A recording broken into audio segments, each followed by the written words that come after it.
Hello everyone, আসসালামু আলাইকুম। সবাই কেমন আছেন? আশা করছি সবাই ভালো আছেন এবং সুস্থ আছেন। আলহামদুলিল্লাহ, আপনাদের দোয়া আল্লাহর অশেষ রহমতে আমি অনেক ভালো আছি। প্রতিদিনের মতো আজকে আমি আরেকটা নিউ ব্লগ নিয়ে চলে আসলাম। তো আজকের ব্লগটা আমি শুরু করলাম রাত তখন 8:30 বাজে। তো তখন আমি এই তো ভর্তার প্রিপারেশন করতেছি। তার কারণ হচ্ছে গিয়া দুপুরবেলা যে রান্না বান্না করলাম, যে তরকারি রান্না করলাম, তো দুপুরবেলা শেষ হয়ে গেছে। রাতের বেলা অল্প একটু ছিল, সবার খাওয়া হবে না, তো তার কারণে ভাবলাম যে একটু ভর্তা বানিয়ে ফেলি। আর ভর্তা হলে কিন্তু আর কিছুই লাগবে না, ভর্তা দিয়ে সবাই খেয়ে উঠে যাবে। তো তার কারণে এখন ভর্তা বাটতেছি আমি। এখানে মসুরের ডাল দিয়ে আর মাছ ভাজি করে নিয়েছি, মসুরের ডাল ভেজে নিয়েছি, সাথে হচ্ছে কাঁচামরিচ।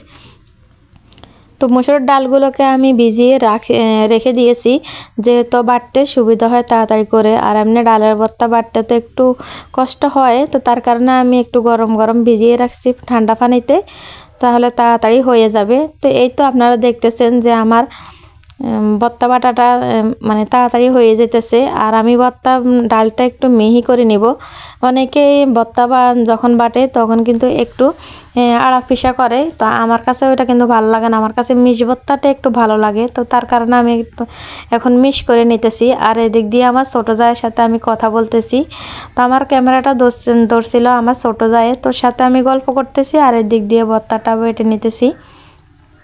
তো প্রতিদিনের মতো আছে, আপনাদেরকে আমি একটা কথাই বলবো, যারা আমার ভিডিওটা সম্পূর্ণ দেখেন না, আমার ভিডিওটা সম্পূর্ণ দেখে নেবেন। আর ভালো লাগলে একটা লাইক কমেন্ট শেয়ার করে দিবেন আর সাবস্ক্রাইব করে আমার পাশে থাকবেন। আর দেশ এবং দেশের বাইরে যেখান থেকে আমার ভিডিওটা দেখতেছেন, আশা করছি সবাই ভালো আছেন এবং সুস্থ আছেন। আর সবাই আমার সম্পূর্ণটা ভিডিওটা দেখার অনুরোধ রইল সবাইকে। আর যদি ভালো লাগে আপনারা একটা লাইক দিয়ে দিবেন। তো এই তো এখন আমি ভর্তাটা মানে ডালগুলো একটু একটু করে নিতেছি আর একটু একটু করে বেটে দিয়েছি। তো অল্প একটু পেঁয়াজ, আমার ছোটো জায়ে পেঁয়াজ রয়েছিল অল্প একটু, তো এতগুলো ভর্তার মধ্যে পেঁয়াজ কম হলে ভালো লাগবে না। তো তাকে বললাম যে আর একটা পেঁয়াজ কাটার জন্য, তো সে আর একটা পেঁয়াজ কেটে নিতেছে। আর এদিক দিয়েই তো আমি ভর্তাটা মোটামুটি শেষের দিকেই বাটা। তো এখন এই তো এখন কাঁচামরিচ আর মাছগুলো দিয়ে দিছি। তো মাছের পরিমাণটা একটু বেশি দিয়েছি, মাছের পরিমাণটা একটু ডাল ভর্তার মধ্যে বেশি হলে এমনিতে একটু ভালো লাগে, তো তার কারণেই।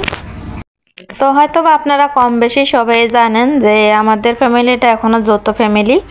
তো আমরা ফ্যামিলিতে লোক সংখ্যা একটু বেশি, তো তার কারণে আমরা রাত্রে কিছু না কিছু একটা করতে হয়। দুপুরবেলা 2-3টা মানে করি, প্রিপারেশন নিই, 2-3টা রান্না করি। তো সবগুলো আসলে আমরা বেশি করে রান্না করি না, অল্প অল্প একটু করে 2-3টা রান্না করি। তো রাত্রেবেলা যে কোনো একটা করতে হয়, মানে তরকারি থাক বা না থাক, রাত্রে যে কোনো একটা করতে হবেই।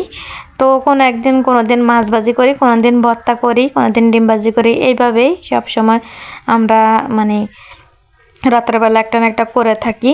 তো এই তো দেখতেছেন আমার এখন ভর্তা বাটাটা হয়ে গেছে। আর এদিক দিয়ে আবার আমার দাদা শ্বশুর দাদি শাশুড়ি, তাদেরও মানে আমাদের ঘরে তাদের খানা, তো সবাই তো ভাগ করে খাওয়ায় 10 দিন করে। তো আমরা 10 দিন করে খাই, আমাদের ঘরে তাদের খাওয়া আসছে। তো তার কারণে আর একটু জাল কমিয়ে দিছি। হয়তো আপনারা অনেকে ভাববেন যে আমি কেন জাল এত কম দিছিলাম। তো আমরা আসলে জাল অনেকটাই পছন্দ করি, তবে তারা যেহেতু খেতে পারবে না জাল, তো তার কারণে জালের পরিমাণটা একটু কমিয়ে দিছি। আর আমার ননদও জাল খেতে পারবে না, আর আমার ছোটো জায়গাও মানে জালটা একদমই কম খায়। তো সব কিছু মিলিয়ে মানে জালটা একটু কমিয়ে দিছিলাম। তো এই তো এখন আমি পেঁয়াজগুলোকে মানে এত বেশি মিশ করি নাই, পেঁয়াজগুলো একটু মানে আড়াফিসি করে নিছি। তার কারণ হচ্ছে পেঁয়াজগুলো যখন ভর্তা খাওয়ার সময় মানে দাঁতে কামড় পড়বে, তখন কিন্তু খেতে ভালো লাগবে। তো এই তো এখন আমি ভর্তা দেখে আমার আর লোভ সামলাইতে পারি নাই। আর আমি তো এত বেশি ভর্তা পছন্দ করি বলার মতো না, আমি অনেক বেশি ভর্তা প্রেমী। তো এখন আমি ভর্তা খেয়ে দেখতেছি সবগুলো পারফেক্ট হয়েছে কিনা, লবণ সব কিছু, লবণ জাল।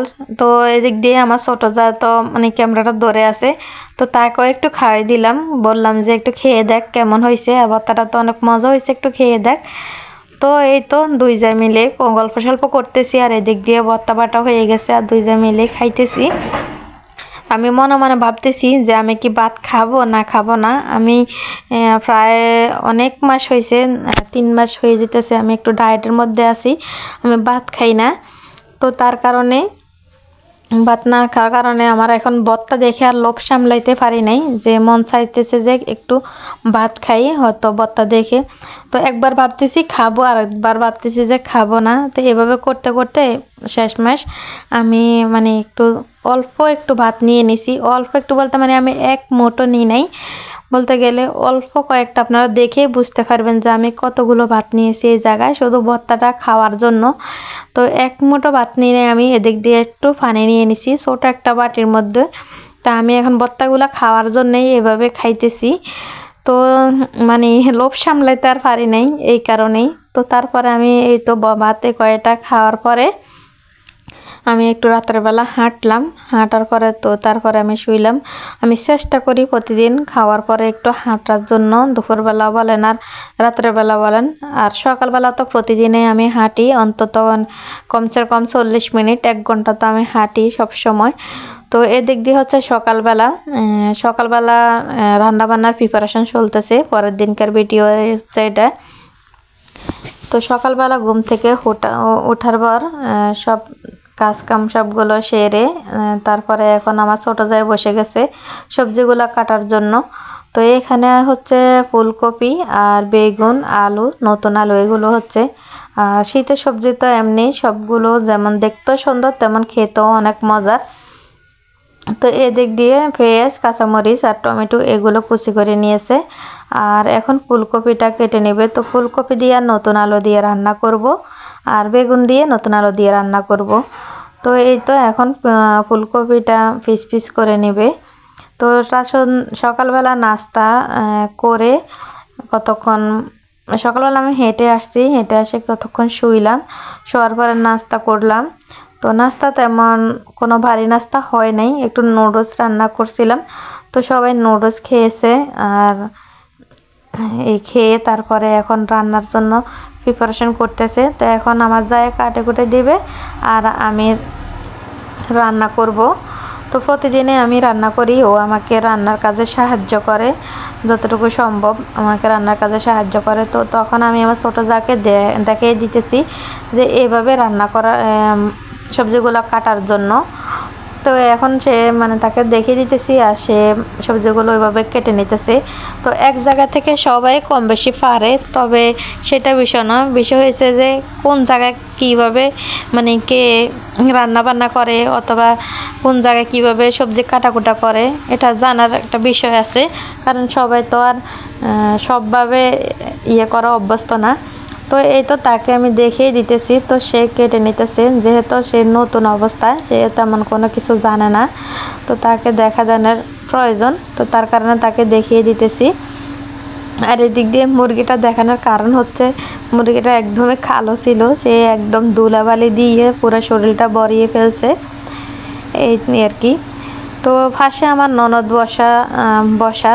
তো আমার ননদ সহকারে আমরা মানে একটু মানে হাসাহাসি করতেছি, অনেক ধরনের কথা বলতেছি আমার ছোটো জাকে নিয়ে। তো যেহেতু একটু দুষ্টামি করতেছি, তো আমি এখন তার কারণে কথাগুলো আমরা অনেক ধরনের কথা বলতেছি, তো একটু স্কিপ করে নিয়েছি। তো এখন বেগুনগুলো কেটে নিতেছে, বেগুনগুলো কেটে নিয়ে পিস পিস করে নিতেছে। তো বেগুনগুলোর মধ্যে হচ্ছে গিয়া একটু পোকা ছিল, তো ও খেয়াল করে নাই যে পোকা ছিল। তো তারপর আমি ওকে দেখিয়ে দিতেছি যে বেগুনের মধ্যে পোকা। তো এই তো দেখেন কি পরিমাণে বেগুনের মধ্যে পোকা হয়েছে।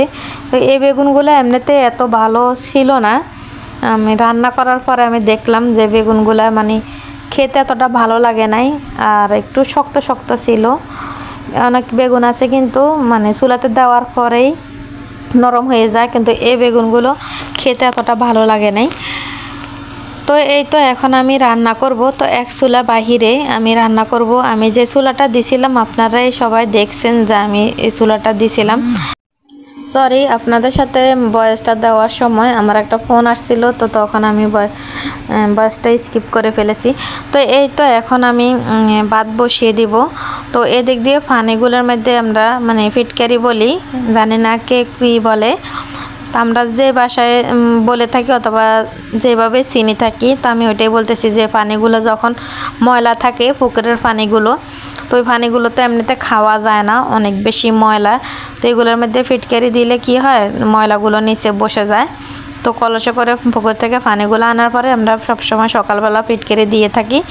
তো ময়লাগুলো সব নিচে জমা থাকে। তো এক চুলাতে আজকে রান্না করব, ভাবলাম যে একটু যেহেতু কম রান্না বান্না, কম না বলতে ভাবলাম যে ভাতটা আগে বসিয়ে দিই, তারপরে তরকারি আস্তে আস্তে মানে কাটাকুটা হবে, তো তারপরে তরকারি বসিয়ে দিব। তো তারপরে এই তো আমি এখন বসিয়ে দেওয়ার পর আবার ভাবলাম যে না, ভাতটা আমি পরে বসাই, আগে তরকারিটা বসিয়ে ফেলি। তো তরকারিটা আগে বসিয়ে ফেলবো। তো এখন আমি তো এদিক দিয়ে ভাত বসিয়ে দিয়েছি আর রান্না বান্নার কাজ চলতেছে। আর এদিক দিয়ে হাঁস মুরগিগুলো ছাড়া হয়েছে, যেহেতু একটু লেট করে ছাড়া হইতেছে, একটু ঠান্ডার সময়, এখন অনেক বেশি শীত। তো হাঁস মুরগিগুলো একটু সকাল সকাল ছাড়লে কী হবে, অসুস্থ হয়ে যাবে, তার কারণে একটু লেট করে ছাড়তেছি, যখন রোদ উঠে তখন। তো এই তো রাজাহাঁস দুইটাকে ছাড়া হয়ে গেছে, দেখেন তারা কি করতেছে। তো আমিও মানে আগে দুইটা রাজাহাঁস পালতাম, তো রাজহাঁসগুলো যখন এতটুকু হয়েছে তখন কিন্তু মারা গেছে। মানে এই যে কি সমস্যা, হাঁস মুরগি পাললেও কিন্তু এতটা লাভ নাই, বারবার শুধু মারা যায়, অসুস্থ হয়ে যায়, এই আর কি। তো এই তো হাঁসগুলোকে আদার দেওয়া হয়েছে। আর এদিক দিয়ে ভাতের পাতিলটা আমি নেমিয়ে ফেলছি, নেমিয়ে ফেলে তারপরে আমি এখন তরকারিটা বসিয়ে দিব আগে। আর এই চুলাটা আমি দেওয়ার পরে, যখন আমি আমাদের বাড়িতে ছিলাম তখন চুলাটা নষ্ট হয়ে গেছিলো, তারপর আমি এই বাড়িতে আসার পর আবার চুলাটাকে সুন্দর মতো মাটি দিয়ে আমি চুলাটা ঠিক করে নিয়েছিলাম। তো তারপরে ঠিক করার পরে আর লেপা হয় নাই, মানে চুলাটা মাটি দিয়ে আর লেপা হয় নাই, আর লেপা না হওয়ার কারণে এখন আমি যখন আগুনটা দিতেছি তখন কিন্তু মুখটা ভেঙে পড়ে গেছে, মানে জোড়া ছিল তো ওই জোড়াটা ভেঙে পড়ে গেছে। তো এই আর কি করব, আবার নতুন করে চুলাটা মাটি দিয়ে আবার ধরতে হবে। তো এই তো এদিক দিয়ে আমি কড়াইতে মাছ ভাজিগুলো করে নিতেছি। তো মাছগুলো আমি ফ্রাই করে নেওয়া হয়ে গেছে। এখন এখানে আমি বেগুন সবজি বসাবো। তো তার কারণে আমি এখন কড়াইতে পেঁয়াজ কুচি আর পেঁয়াজ, কাঁচামরিচ কুচি, রসুন বাটা, সব ধরনের মশলা দিয়ে আমি মশলাটাকে ভালো করে কষিয়ে নিয়েছি। তো কষিয়ে নিয়ে তো এখন আমি বেগুনগুলো দিয়ে দিলাম। তো বেগুনগুলো কষানোর পর আমি এখন জলের পানি দিয়ে দিলাম। আর এখানে আমি মানে কড়াই পাতা দিয়ে আগুনটা দিতেছি, তো বারবারে নিভে যেতেছে। এইসব চুলার হচ্ছে যে লাড়কির আগুন, তো পাতাগুলো যেহেতু পড়ে রয়েছে, পাতাগুলো আগে ব্যবহার করে ফেলতে হবে, তো তার কারণে পাতা দিয়ে আগুনটা দিতেছি। তো এই তো আমার তরকারির বলক চলে আসছে জলের পানি দেওয়ার পরে। এখন আমি মাছের মাথাগুলো দিয়ে দিব। তো আজকে বেগুনের মাছের মাথা দিয়ে রান্না করব, আর ফুলকপি দিয়ে মাছের যে পিসগুলো ছিল ওই পিসগুলো দিয়ে রান্না করব, এই আর কি। তো এই তো এখন একটু জলের পানি যখন কমে যাবে তখন আমি তরকারিটা নামিয়ে ফেলবো, এই আর কি। তো আমার বেগুন তরকারিও হয়ে গেছে, আর এদিক দিয়ে ফুলকপি তরকারিও হয়ে গেছে। তো এই তো দেখেন কত সুন্দর কালারটা আসছে। তো একটা তরকারিতে ঝাল দিছিলাম আর একটা তরকারিতে ঝাল কম দিছিলাম। তো এখন এদিক দিয়ে আমার ননদে বসে বসে সে একটু সবজি খাইতেছে, তার মানে কি সবজি খাইতে মন চাইতেছিল। আর এদিক দিয়ে দেখেন আমি ভাত বসিয়ে রাখেছি। তো ভাতগুলো হতে থাক। তো সবাই ভালো থাকবেন, সুস্থ থাকবেন, আল্লাহ হাফেজ।